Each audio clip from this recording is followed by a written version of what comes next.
लगा वो कि ज़्यादा वक्त पूरा 1 घंटा सवाल जवाब।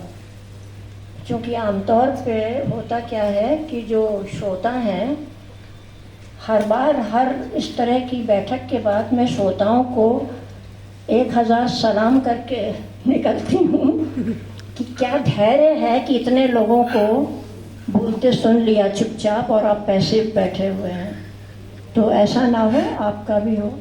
बहरहाल शुक्रिया शालिनी कि आपने जो टॉपिक दिया हुआ है उसमें एक तो मोटी मोटी बात कि जो संविधान हमारा है, एक तो मैं ये बात थोड़ा सा करेक्ट कर दूं, किसी ने कहा था कि हमारे संविधान को 75 साल नहीं हो रहे हैं, आज़ादी को हो रहे हैं, क्योंकि संविधान बाद में बना।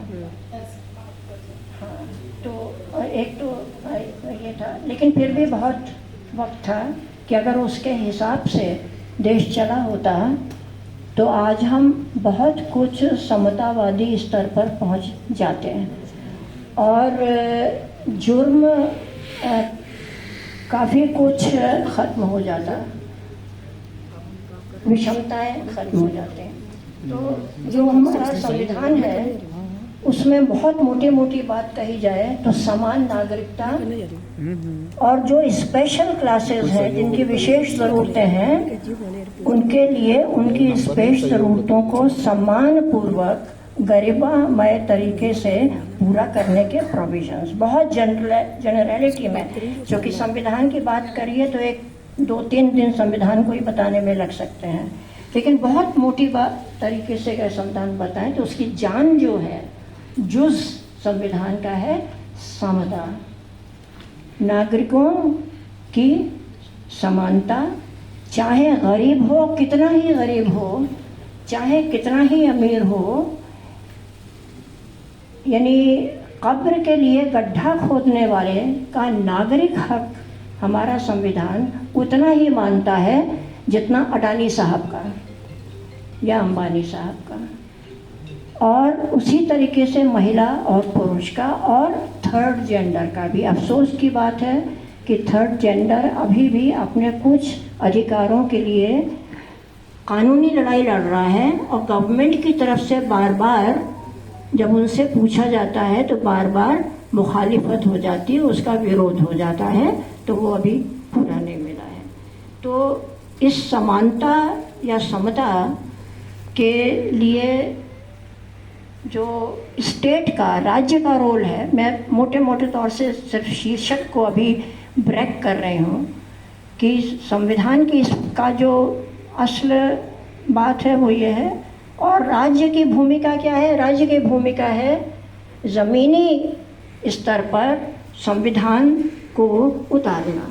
मतलब ये कि वो ऐसे कानून बनाए, नंबर 1। नंबर 2, वो ऐसी सुविधाएं प्रदान करे, वो ऐसे इदारे इस्टेब्लिश करे, वो इस तरह की व्यवस्थाएं समाज में करे कि वो समता हम प्राप्त कर पाए, हम पा सकें वो समता, और एक टारगेटेड टाइम में हम सभी नागरिक तकरीबन समान हो जाएं। हालांकि कोई देश ऐसा नहीं है जहां सब कोई एकदम समान हो गया है, लेकिन ये ज़रूर है कि जिस तरीके की असमानताएं कुछ अन्य देशों में मिलती हैं और उनमें अब हमारा देश भी शामिल है, और बहुत सारे छोटे छोटे जो देश हैं या साइज़ में बड़े हैं, पॉपुलेशन में बड़े हैं, लेकिन शिक्षा और टेक्नोलॉजी में बहुत पीछे हैं, वहाँ अभी इस तरीके का टारगेट, समता का टारगेट बहुत दूर है। तो ये मुख्य भूमिका सरकार की ये है। अब जो अभी तक हमने 11 साल पहले तक जो हमारा अनुभव रहा है, ये मैं अक्सर बात कहती हूँ, और अगर ऐसे श्रोता यहाँ हो जो ये बात मेरी सुनते सुनते ऊब गए हों तो उनसे माफ़ी के साथ मैं कहना चाहूँगी कि ये बात सही है कि सन 47 में जो देश हम जिस हालत में हमें मिला वो इस कदर सामंतवाद में डूबा हुआ देश था। असमताओं की, इनइक्वालिटीज़ की इतनी ज़बरदस्त स्वीकृति थी और उन असमानताओं पर आधारित जुल्म और इंसान को हैवान की तरह से कुछ कैटेगरी के इंसानों द्वारा दूसरी कैटेगरी के इंसानों को जानवरों से भी बदतर ट्रीटमेंट देने की इतनी ज़्यादा रवायत थी, उस पर कोई प्रश्न चिन्ह ज़्यादा नहीं लगता था। उस हालत में हम आज़ाद हुए थे सन 47 में। और उसके बाद वो समय, मतलब आज़ादी के समय से पहले मैं पैदा तो हो गई थी, पर आज़ादी का जश्न की याद नहीं है, बहुत छोटी रही होंगी मैं। लेकिन जब से मैंने होश संभाला वो आज़ादी से थोड़े ही साल बाद का था, और मैंने वो वक्त देखा है, गरीबी अगर मैं बयान करूं तो बहुत लंबा वक्त लग जाए। मैंने उस तरह की गरीबी देखी है अपने इर्द गिर्द, अपने जीवन में उतनी नहीं, लेकिन अपने इर्द गिर्द जिस तरह की गरीबी, पिछड़ापन, असमानताएं, किसी का भी निजी तथाकथित निजी जात वाले को किसी भी तरह पीटा जा सकता था वगैरह वगैरह। औरत तो कहीं कहीं तो रिचुअली पति पीटता ही था कि बेकाबू ना हो जाए। तो प्रेमचंद की वो कहानी करवा चौथ अगर याद हो, या जिन्होंने ना पढ़ी हो पढ़ें, कि उसको शादी होने वाली है तो उसका ऑफिस का दोस्त उसको राय देता है कि कभी कभी पीट दिया करना, तो वो नहीं तो वो बहुत दबंग हो जाएगी, या उसकी सब बात मानना ना तो आधे से ज़्यादा बातें मना कर दिया करना, नहीं तो वो सिर चढ़ के बैठ। तो उस ज़माने से हमने देखा कि ऐसा तो नहीं है कि हम आगे नहीं बढ़े, हम आगे बढ़े, खूब आगे बढ़े, लेकिन लड़खड़ाते हुए बढ़े। हम अगर 4 कदम आगे बढ़ते थे तो 1 कदम फिर से पीछे चले जाते थे, फिर 2-3 कदम चलते थे, फिर 1-2 कदम पीछे, लेकिन बढ़ ही रहे थे। और हम में से ज़्यादातर लोग जो हमसे बहुत ज़्यादा यंगर हैं, उन्होंने अपने वक्त में और हमने बहुत पहले के वक्त से, हम सभी लोग ये शायद तस्दीक करेंगे मेरी इस बात की, कि हम लोगों ने करीब करीब हर पार्टी की सरकार में विरोध किए हैं, किसी न किसी बात पर किए हैं, जुलूस निकाले हैं, उनके खिलाफ बोले हैं, चीफ मिनिस्टर की हाय हाय भी की है, बहुत सारी हमने विरोध किए हैं। लेकिन हमें कभी भी बंडल अप करके 7-8 इंसानों को भरने लायक जीप में 25-26 लोगों को मुर्गियों की तरह ठूंस कर कभी नहीं ले जाया गया, और वीराने में नहीं छोड़ दिया गया कि अब साधन भी फिर शहर में लौटने का ना मिले वहाँ से। हमें कभी हमारे ऊपर FIR नहीं हुई, इससे पहले हमें कभी जेल नहीं भेजा गया, डंडे नहीं चलाए गए हमारे ऊपर, हमारे हाथ से पोस्टर लेके फाड़े नहीं गए।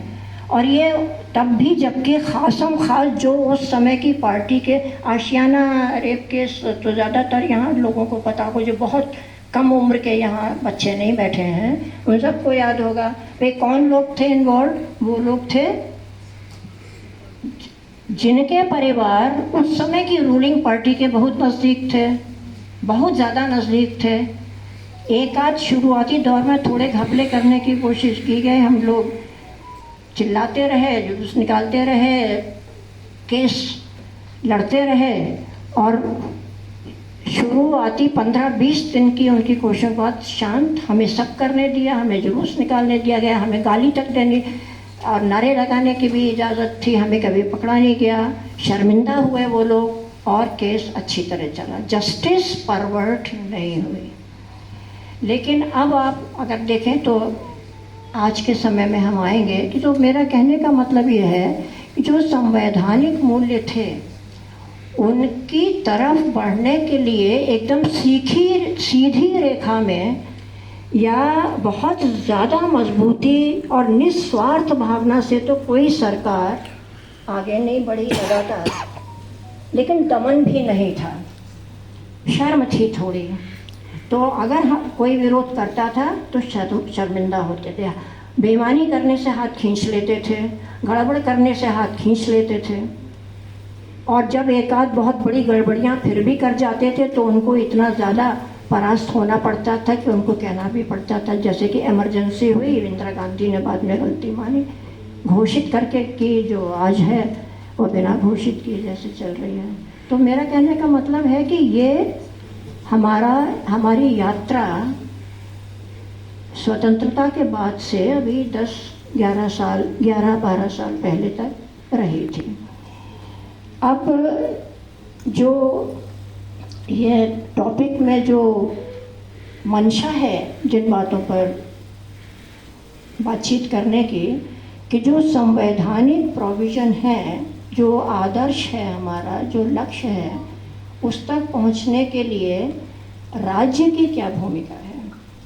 तो जैसा मैंने अभी कहा था कि राज्य की भूमिका इस तरह के कानून बनाने, उन कानूनों को अच्छे से इम्प्लीमेंट करने की मशीनरी डेवलप करने। तो उसमें बहुत सी बातें आती हैं कि हम पुलिस को किस तरह की ट्रेनिंग देते हैं, क्या हम पुलिस को देश के नागरिकों के प्रति सेंसिटाइज करने का कोई काम करते हैं, क्या हम इस तरीके की दंड व्यवस्था या प्रशंसा व्यवस्था रखते हैं कि डंडे चलाने, बिना बात डंडे चलाने वाला, औरत के साथ, गरीब के साथ, मजलूम के साथ बदतमीज़ी करने वाले पुलिसमैन को कुछ महसूस हो कि गलत था, आगे से नहीं करेंगे। और सिर्फ उसी को नहीं बल्कि पूरी फोर्स को ये संदेश जाए।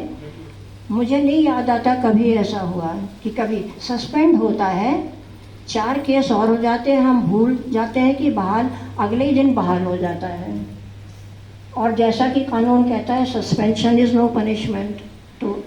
तो जो राज्य की भूमिका है वो इस तरह की व्यवस्था, उसमें एक तो पुलिस का आता है। मुझे लगता है पुलिस हमेशा से बहुत इंसेंसिटिव रही है। लेकिन फिर ये बात आती है कि सरकार कैसी है, वो किस तरह के तरफ कितना दूर जा सकती है व्यवस्था को गड़बड़ाने में, या कितना दूर जा सकती है व्यवस्था को इम्प्लीमेंट कर, संवैधानिक व्यवस्था को इम्प्लीमेंट करने में। इस तरीके से मामला वहाँ पर भी चलता है। अगर उन्हें लगता है कि सरकार तो बहुत खुश होगी, हम डंडे मार के भगा देंगे, तो वो ऐसी करती है और हर कोई कर रहा है इस समय। लेकिन उसके पहले के भी हमने देखा है कि वो, बल्कि मेरे तो प्रैक्टिकल एक्सपीरियंस हुआ है। एक केस में हम लाए थे, कोर्ट से आदेश लाए थे औरत के फेवर में, और वहाँ का जो आदमी था वो उसका आदमी नशेड़ी था। ये ला मार्टिनियर के पास जो एक इलाका है वहाँ बहुत चलता है ये, और मारपीट वाला मामला था। तो कोर्ट से जो हम लाए, वो जब उस चौकी इंचार्ज को दिया तो उसने यूं करके फेंका कोर्ट का आदेश, और बोला कि ठीक है आप जाइए। ये बात मैंने आगे बढ़ाई। उस पुलिसमैन को आकर के उसने पैर छू के माफ़ी मांगी। मैं पैर छुलाने में विश्वास नहीं करती। पैर छुलाने की जो व्यवस्था है वही बहुत ख़राब है, झुकाने वाली। लेकिन मैं कहना ये चाहती हूँ कि एक मैसेज गया, एक संदेश गया। तो ये उस समय स्टेट ने जो काम किया वह संवैधानिक व्यवस्था के हिसाब से किया, कोर्ट के आदेश का पालन करना है। तो इस तरीके की जो जिस तरह के सिग्नल देती है सरकार, उससे बहुत फर्क पड़ता है। अभी पिछले हमारे कुछ साथियों ने सरकार की बहुत मजम्मत कर ली है, थोड़ी बहुत बची है वो मैं भी कर लूँगी। लेकिन उससे पहले मुझे लगता है कि टॉपिक को और ज़रा सीरियसली लें, तो कुछ और भी गंभीर बातें जो कि केवल सरकार की मजम्मत करने की नहीं है, पर गंभीर बातें हैं जिनकी तरफ हमें उसकी पैरवी करनी चाहिए और वो होना चाहिए था। जैसे कि हमारे यहाँ जो कानून है उसमें 3-4 चीज़ें हैं कि हम जब संविधान बना उसमें हमारे आदर्श, हमारी एक सपना, देश का सपना दर्ज किया गया। उस सपने के अनुसार कानून बनाए गए, और कानून के बारे में ये है कि हमें लगातार कानून पर निगाह रखनी है कि जब हम उसको ज़मीनी तौर से इम्प्लीमेंट कराने जाते हैं, उसको इस्तेमाल करते हैं, तो तब हमें समझ में आते हैं लूप होल्स क्या हैं, है ना। और ये खुशी की बात है कि देखिए 2005 में शायद, है ना, 2005 में जब कृष्णा तीरथ विमेन वेलफेयर की सेंट्रल गवर्नमेंट में मिनिस्टर थी, तो 3-4 बड़े अच्छे कानून उस समय आए। हिंदू समाज में लड़कियों को, बेटियों को बराबर का प्रॉपर्टी में हक, पेरेंट्स के प्रॉपर्टी, ये पहले नहीं था, कम था। जो आपने ये हमारी रीता जी ने जो बताया था, तो वो उस समय पूरा नहीं आया था। ये संविधान आने के बाद तो उसमें तो गाइडलाइंस हैं, लेकिन कानून जो था वो नहीं था। ये 2005 में आया। हमारे पास ये डोमेस्टिक वायलेंस एक्ट, वायलेंस को रोकने वाला, प्रिवेंट करने वाला कानून आया, और 3-4 बड़े अच्छे कानून उस समय आए थे। लेकिन अब जब हम उनकी इम्प्लीमेंटेशन देख रहे हैं तो बहुत सारी चीज़ें, हमें कानून में कमियां, तो उसके लिए हमें पैरवी करनी चाहिए। सरकार इस समय प्रेजेंट सरकार की बात नहीं है, लेकिन अगर ये टॉपिक जो कहता है उसको हमें सीरियसली देखना है, तो हमें देखना है कि हमें क्या चीज़ें हैं जो संवैधानिक मूल्यों और संवैधानिक सपने जाते में कहीं बाधा डाल देती हैं। तो एक तो उसमें बहुत बड़ी बात मुझे लगती है, जो मैं बार बार कह चुकी हूँ हर फोरम पे, कि डिले इतना ज़्यादा होता है, देरी इतनी ज़्यादा होती है कि लड़ने वाला थक के मुकदमा छोड़ देता है। और ख़ास तौर से जब औरत का मामला होता है, औरत के बहुत तरीके के मामले होते हैं, लेकिन एक बड़ी संख्या उन मामलों की है कि उसको घर से निकाल दिया, बच्चे तो पैदा कर लिए, कई बच्चे पैदा कर लिए, घर से निकाल दिया, मायके वालों को लगता है बदनामी होगी या हम सपोर्ट कैसे करेंगे, पड़ोसी पूछेंगे कि लड़की नहीं निभा पाई, कैसे आ गई, वगैरह वगैरह। औरत के साथ, लड़की के साथ हजारों किंतु परंतु है कहीं अपना आशियाना लगाने में, तो वो सड़क पर आ जाती है। हमारे यहाँ स्टे होम्स इतने नहीं हैं कि वो लंबे समय तक रह सके। बहुत पैरवी के बाद जो आमिर खान वाला एक वो चला था, है ना, तो उनकी पैरवी पर ये होम्स खोले गए, अपने अभी उसका नाम रखा गया आशा, क्या है वो,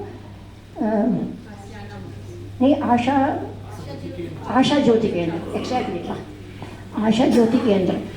आशा ज्योति केंद्र में चंद दिनों के लिए आशियाना मिलता है, उसके बाद लड़की कहाँ जाएगी। उसका तो केस अभी 4 साल चलता है, लड़की का केस जो है इवन मेंटेनेंस का। तो एक तो ये कि डिले का, इसमें सीमा होनी चाहिए।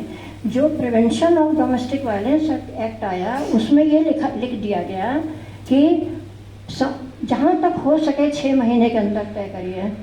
ये मामूली केसेस की तरह से वो सालों साल चलता है। अब लड़की कहाँ जाए, घर में रह नहीं सकती, मारपीट होती है, मारपीट सह के भी रहे तो कुछ केसेस में तो धक्के देके बाहर निकाल दिया जाता है। 4 बच्चे या 2 बच्चे हैं, या बच्चे ना भी हों तो वो कहाँ नहाए, छोटी छोटी ज़रूरतें देखिए, उसे नहाना है, कहाँ जाएगी, सड़क पर, कहाँ नहाएगी, सड़क पर है, मायके वाले ले नहीं रहे हैं, या वो खुद जाना नहीं चाहती है। तमाम तरह की समस्याएं, वो क्या करेगी, और आप कई साल उसका मुकदमा चला रहे हैं। तो इसके लिए हमें कुछ करना चाहिए। ये मैं प्रैक्टिकल बातें इसलिए कह रही हूँ, कोई लॉबी बन करके हम इसकी मांग कर, मैं साझी दुनिया की तरफ से कुछ साल पहले जा चुका है, सारे हम लोगों ने एमपीज को भेजा था, मेंबर्स ऑफ पार्लियामेंट को बहुत सारे सुझाव भेजे थे, पर शायद हम लोगों को ज़्यादा बड़ा आंदोलन इन चीज़ों को लिए। और ये सिर्फ इस सरकार की बात की क्रिटिक नहीं है, ये पहले से है, तो एक आम बात जो हमें करनी चाहिए। दूसरी, डिले कट करने के लिए एक शॉर्ट टाइम पीरियड हो, उसका बारा न्यारा होना चाहिए। हस्बैंड की सैलरी का पता ही नहीं चल रहा है, 2-3 साल चले जा रहे हैं कि वो सर्टिफाइड सैलरी नहीं उसके पता चल पा रही है। मेंटेनेंस इंटरिम मेंटेनेंस तय किया, लेकिन वो 1-2 महीने दिया, फिर बैठ गया, नहीं दे रहा है, फिर वो कोर्ट में केस लग रहा है, फिर उसने 1 महीना जमा किया, फिर 3 महीना नहीं दिया, फिर, यानी कि वो पूरे कानून तो है, ठीक ठाक कानून है, पर उसके इम्प्लीमेंटेशन का जो तरीका है वो ये है कि औरत या तो जिंदगी भर कोर्ट के ही चक्कर लगाए, वकील को कहाँ से देगी भाई, इतनी दूर कहीं से चल के कोर्ट में आएगी, तो कहीं उसको रिक्शा ऑटो पे भी खर्च करना है ना, कोई जगह नहीं है, उसको कुछ मिल नहीं रहा है, उसे अपना बच्चा भी पढ़ाना है, क्या करना है। तो आप अंबार सोचिए, हम ये तो यूं ही सोचते हैं अच्छा घर से निकाल दिया तो वो कहीं आश्रय गृह में, ये हम डिटेल में सोचें कि उसके साथ क्या होता है, पूरी उसकी ज़िंदगी का तरीका सोचें क्या होता है। तो समय सीमा और वो बिल्कुल कड़ाई से लागू होने चाहिए, उन जजों पर एक्शन होना चाहिए जो जल्दी तय नहीं करते हैं, और इसमें बहुत सारा कोऑर्डिनेशन देखिए चाहिए होगा पुलिस क्योंकि उस आदमी का अता पता बहुत बार ठीक से नहीं, झूठा पता दर्ज किया हुआ है या उसने इस केस के बाद घर बदल लिया है, तो पुलिस का सहयोग चाहिए होगा। किसी भी शहर में इस तरह से अड़ोस पड़ोस में पूछने से पता अल्टीमेटली चल जाता है। तो ये बहुत सारा, एक बहुत बड़ी विल पावर चाहिए, बहुत मजबूत विल पावर, लेकिन किसके पार्ट पे? हमारे पार्ट पे नहीं, वो तो है सरकार के। जो स्टेट का रोल आप कह रहे हैं, स्टेट के पास बहुत मजबूत विल पावर चाहिए, इच्छा शक्ति होनी चाहिए। एक तरह से उसे वॉर फ्रंट की तरह लड़ना पड़ेगा कि ये चीज़ें हमें ठीक करनी है। कानून में जहाँ लूपहोल है बदलाव करना है, उनको इम्प्लीमेंट करने में देरी को एब्सोल्युटली रोकना है, बहुत जल्दी तय करना है, अन्याय ना हो, उसको भी मौका मिले, ये सब ठीक है। पर आप तारीखों पे तारीखें, हर तारीख पे तंग करने वाले आदमी का वकील डेट, आप हमारे इम्तहान हम देने जाते हैं, हमारे मान लीजिए टांग टूट गई, हमको बहुत बुरा बुखार आ रहा है, कोई भी यूनिवर्सिटी, स्कूल, कॉलेज, बोर्ड बताइए कि कभी देता है हमें कोई उस तारीख की? हमारा तो इम्तहान मिस हो जाता है तो मिस हो जाता है ना, वो तो एक साल हमारा चला जाता है ना। अब तो सप्लीमेंट्री भी ख़त्म, हमारे वक्त में एक सप्लीमेंट्री चीज़ हुआ करती थी। तो अगर ऐसा है तो आप एक व्यक्ति जो कि जिसके खिलाफ एक मुकदमा है, उसको डेट पे डेट आप कैसे देते चले जा रहे हैं? ये क्या व्यवस्था है? तो इसको रोकना पड़ेगा, नहीं है आना पड़ेगा आपके वकील को, नहीं तो जुर्माना लगेगा, जुर्माना उसी समय देना होगा। इस तरह की चीज़ें हैं। और तीसरी चीज़ कि ये जितने भी रिकन्सिलेशन सेंटर्स हैं, मेरा ख्याल है बंद हो जाने चाहिए, तत्काल बंद हो जाने चाहिए। इसके लिए भी गवर्नमेंट, स्टेट को ये करना पड़ेगा। रिकन्सिलेशन सेंटर्स में क्या जो हम लोगों का अनुभव कहता, कंसेप्ट है कि भाई आपस में बात कराओ, समझौता हो जाए।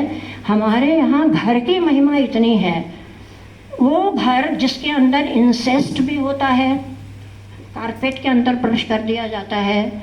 सबसे पहले सेक्सुअली रॉन्ग सेक्सुअल टचेस का अनुभव जब बच्चे को घर में ही होता है, उस घर की महिमा इतनी बड़ी है कि वो ना टूटे, औरत की आत्मा टूटती रहे। तो रिकन्सिलिएशन वाले बैठ जाते हैं और कहते हैं पहले तो हम में से कोई जा सकता था, अब कहते हैं नहीं, ये लोग करके मामला बिगाड़ते हैं, होने नहीं देते हैं समझौता, आप बाहर रहिए।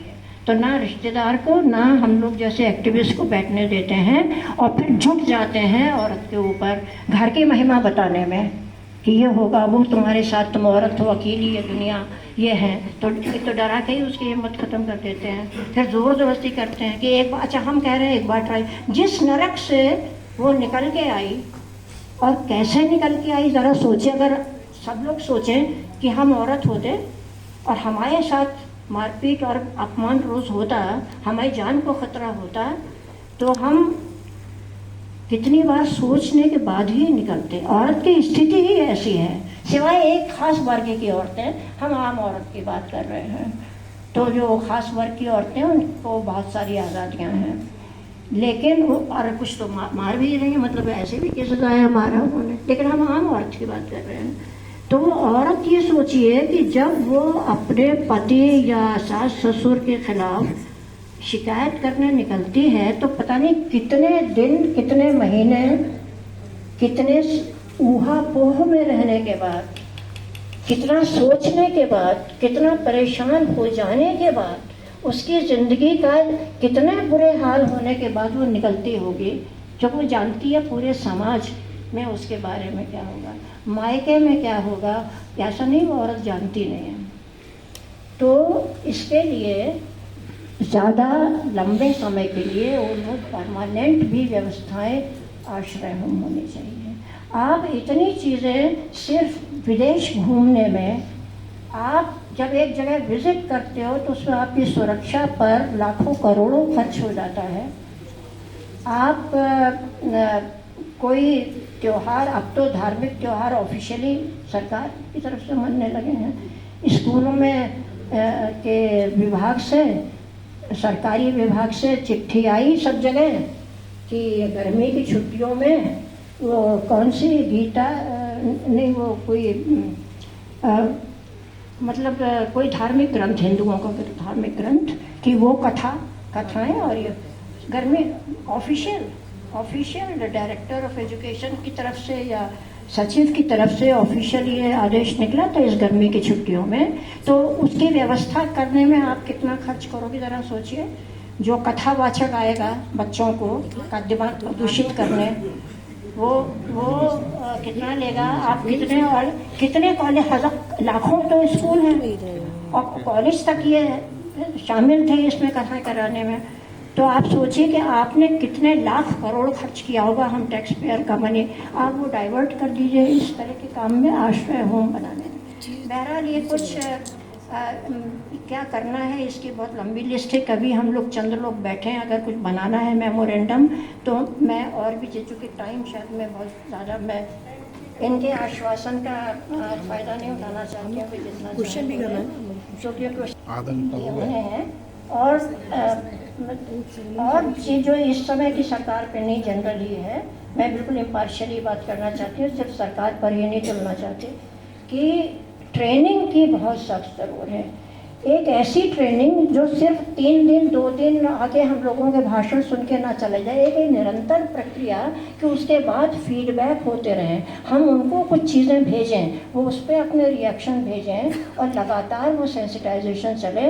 क्योंकि इस समय हम ये देख रहे हैं, पहले भी देखा है कि जजों के पूर्वाग्रह बड़े ज़बरदस्त हैं, निंदनीय हैं, शर्मनाक हैं। पुलिस के तो हैं ही हैं, उसका तो कुछ कहना ही नहीं, ब्यूरोक्रेसी के भी हैं ही हैं, उसका कुछ कहना नहीं। तो हम चारों तरफ जो इंतज़ामिया, जो ये जो टॉपिक है कि भाई स्टेट क्या करे संवैधानिक मूल्यों को लेकर के, तो कम से कम ये करे कि अपनी सारी मशीनरी जो संविधान के मूल्यों को इम्प्लीमेंट करना है, वो पहले संवैधानिक मूल्यों के प्रति कमिटेड तो हों। तो वो तो बिल्कुल उसके दूसरी चीज़ों, उसके उलट चीज़ में कमिटेड है सबके सब। और इधर तो अब आज की सरकार, इधर तो बाढ़ आ गई है। हमारे एक जज कहती हैं कि लड़की के उसने पूरे शरीर पर हाथ लगाया, पर चूंकि वो कुर्ता पहनी थी, स्किन टच नहीं हुआ, तो ये कोई हैरेसमेंट नहीं हुआ। एक और जज हमारे कहते हैं बनारस में जिस लड़की को लेकर के घुमाया कि वो इतनी देर शाम को उसके साथ डिनर लेने गई क्यों थी, उसने खुद ही ये इनवाइट किया। एक जज हमारे बहुत फाइन एकेडमिक डिस्टिंक्शन करते हैं रेप की तैयारी और रेप की कोशिश में, कि उसने उसका नाड़ा भी खोल दिया, अपना भी कपड़ा उतार दिया और उसको, लड़की को घसीटा। तो कहते हैं कि रेप की तैयारी थी, रेप की कोशिश नहीं थी।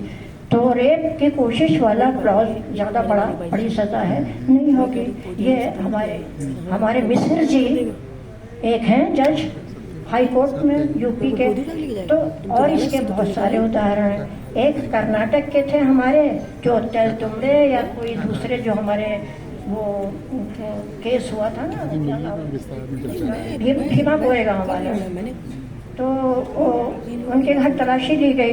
ये इससे थोड़ा जेंडर से फर्क है उदाहरण, लेकिन मैं बता रही हूँ जजेस की समझ का कि ट्रेनिंग क्या हो रही है उनकी है। जुडिशल ट्रेनिंग इंस्टीट्यूट हर जगह है, हमारे यहाँ भी है। तो क्या ट्रेनिंग हो रही है? उसके घर में वॉर एंड पीस नाम की किताब, जो टॉल्स्टॉय की शायद है मेरे ख्याल से, टॉल्स्टॉय की वॉर एंड पीस मेरे ख्याल से यहाँ से 80% लोगों के घरों में होगी, हम सबको पकड़े जाना चाहिए। तो वो ये बोले, अच्छा वॉर एंड पीस आपके घर में है, what do you have to do with war, है ना? तो वो जुर्म हो गया ये।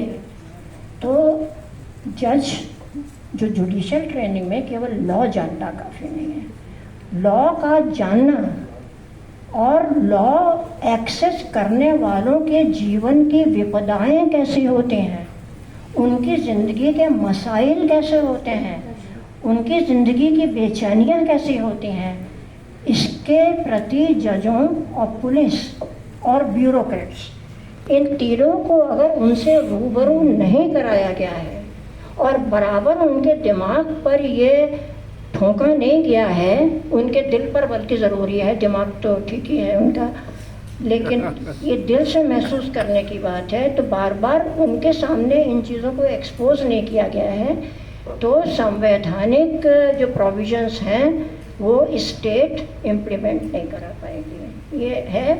और बस मैं थोड़ा सा आज की सरकार के बारे में कह करके कि एक नई चीज़ आई है, बहुत सारी चीज़ें हैं सरकार के बारे में कहने को, पिछले वक्ताओं ने कही हैं, कभी सरकार के बारे में कर लीजिए ना एक सेमिनार कि क्या हो रहा है, वो बहुत सारी बातें हैं, देखिए थोड़ी नहीं है, बहुत सारी और बहुत ही विकट बातें हैं। हम इंसान से जानवर बनने की प्रक्रिया में है सीधी, और इससे ज़्यादा बुरी बात नहीं हो सकती है। हमारा पूरा देश एक भीड़ में बदल दिया गया है, हम जंगली बना दिए गए हैं, हम किसी को मार के उसका खून बहा के खुश होते हैं, तो ये तो मानवीयता का हनन हो रहा है। लेकिन एक नई चीज़ जो हो रही है हमारे देश में पिछले 2-1 सालों से, कि आप बड़ी आसानी से स्त्रियों को रेप करने की धमकी दे सकते हैं। इस तरफ ध्यान ज़्यादा नहीं गया है। रेप करने वालों का चरण बंधन, ये उनको छुड़ा लेना, उनको शील्ड कर देना, और इसमें से 90% रूलिंग पार्टी के लोग निकल रहे हैं। बाकियों की शायद हिम्मत नहीं होगी, होंगे वहाँ भी पर उनकी हिम्मत नहीं हो रही होगी। तो इसमें मैं कोई वो किसी एक पार्टी को मैं लाइन नहीं करना चाहती, लेकिन इस समय इस इम्प्यूनिटी के साथ इतनी छाती तान कर जिस तरह से हर लड़की जो उनसे असहमत है, ये नहीं कि उसने कोई गलत बात की है, जो उनसे असहमत है उसको हज़ारों की संख्या में सोशल मीडिया पे रेप की धमकी के आते हैं। ये चीज़ मैंने अपने 82 साल के जीवन में पहली बार देखी है कि देश में ये भी हो सकता है और स्टेट कुछ ना करे। हम अगर कोई एंटी गवर्नमेंट पोस्ट डालते हैं, या अगर वो क्या ज़ुबैर डालता है, या हमारे ये जो है महमूदाबाद के आपका ये जो सिस्टम है, मीडिया सिस्टम है, वो कितनी जल्दी पकड़ लेता है। जहाँ हम पर FIR हो जाती है, हमें पकड़ लिया जाता है, मुकदमा चल जाता है, बहुत बार बेल नहीं मिलती है, बिना ट्रायल के हम पड़े रहते हैं। 80% तो पकड़े गए नौजवान हमारे और बूढ़े लोग बिना ट्रायल के पड़े हुए हैं। लेकिन जब खुलेआम रेप की धमकी, और किन बातों पे ज़रा ये भी बहुत चिंता की बात है कि बड़ा आसान है, हम तुम्हारा रेप करेंगे, और हज़ारों में आ रहा है उस लड़की के लिए। और किन बातों में, ये नहीं कि उसने कोई बहुत बड़ी साहस दिखा दिया, कोई बड़ी उद्दंडता दिखा दी, उसने सिर्फ कोई बात का बयान किया जो आपको, जैसे कि अभी पहलगाम में जो हुआ है, तो वहाँ जिन औरतों के सामने उनके पति मारे गए, उनमें से ज़्यादातर ने बयान दिया कि भैया हमें तो मुसलमान घोड़े वाला ही गोलियों के बीच में से खतरा लेते हुए बचा के ले गया। फिर 3-4 दिन वहाँ के मुस्लिम फैमिलीज़ ने हमें रखा, खिलाया पिलाया। तो उनके खिलाफ सोशल मीडिया पे हज़ारों की मात्रा में टिप्पणियाँ आई कि ये तो बदचलन थी ही पहले से, हमें पता है बदचलन थी, ये तो अपने आदमी को मरवाना चाहती थी। रेप की धमकी उसके लिए आई। आपके मंत्री जो सेक्रेटरी साहब मिस्री जी, उन्होंने अगर उनको कर्नल सूफिया को रखा, साथ में सूफिया को क्यों रखा, दूसरी वाली तो ठीक थी, खैर हिंदू थी, सूफिया को लिया, उनकी टीन एज की बेटियों के लिए रेप की धमकियाँ आने लगी। ये सोचिए, आपका वो रक्षा या विदेश सचिव है ना, यानी आपके जिनकी पूजा करते हो हमारे नॉन बायोलॉजिकल साहब, उनकी उनकी चॉइस का वो आदमी है, उन्होंने रखा है, कहीं उनसे लिंक होगा उसका भी मिस्री का उनके फेथफुल ही होगा, नहीं तो वो रखते नहीं। और उसने सिर्फ चूंकि, और उसने बड़ा इतना बढ़िया दांव खेला था। मैं तो सोचती पहली बार मुझे सरकारी काम पे सलाम करने में 11 साल में सिर्फ एक बार मुझे सलाम करने का मन हुआ कि उसने क्या बढ़िया किया कि सोफिया बिठाई और दूसरी कर्नल बिठाई। तो एक कितना ज़बरदस्त संदेश था वो, कितनी एक बढ़िया बात थी वो। लेकिन उसको इस बात पे उसकी बेटियों को, आप लोगों को याद होगा कि सालों का आंदोलन था, तो हमारे आप जो, और ये वही लोग हैं जो आर्मी पर डरावी उंगली उठाने से, जब आर्मी के लोग मणिपुर में रेप कर रहे थे, कश्मीर में रेप कर रहे थे और हम लोग उनके लिए खड़े हो रहे थे, तो हम लोगों को देशद्रोही और गालियाँ और बहुत भद्दी बातें हम लोगों के लिए कही गई। और दिल्ली में तो वो है हक्सर, उसको तो बहुत ही मतलब सुनना पड़ा, नंदिता हक्सर। तो आप इतना देशभक्त हैं और देशभक्ति को आप आर्मी से आइडेंटिफाई करते हैं, तो आर्मी के खिलाफ नहीं बोलना चाहिए। आप क्या कर रहे हो? आर्मी का वो रहे थे सरदार जी, उनकी बेटी केवल किसानों के 16 या 14 साल की लड़की मेहर, वो खड़ी थी उनके सपोर्ट में, उसको रेप 50 धमकियाँ आई। तो ये मैं अंडरलाइन आज करना चाह रही थी, क्योंकि तमाम राइट अप आ रहे हैं, इस पर कोई लिख नहीं रहा है, बोल नहीं रहा है इस वाली बात पे कि लड़कियों को रेप, औरतों को रेप करने या हमारी पैदाइश पर। मैं 82 साल की हूँ, कुछ मेरी फेसबुक पोस्ट पे मुझे मोहल्ले के मौलाना के का परिणाम माना गया, कहा गया है ना। तो अब तो मैं उस साड़ी से निकल आई हूँ, मतलब जब ये चीज़ें हर्ट करती हैं, लेकिन वो नौजवान लड़कियाँ, तो इस पर आप देखिए कि कोई आवाज़ नहीं है, कोई नहीं है। और इसका मतलब ये है कि संविधान के मूल्यों को मजबूत करने में स्टेट का रोल आज हम क्या डिस्कस करेंगे, जबकि स्टेट वो मेजर एजेंसी बनी हुई है। मेजर एजेंसी आज संविधान को नष्ट करने में, उसके मूल्यों को तार करने में, मिट्टी में मिलाने में जो सबसे बड़ी एजेंसी इस समय है, सबसे सक्रिय है, सबसे ताकतवर है, वो स्टेट ही है। बस ये कह के मैं अपनी बात करूँगा। शुक्रिया।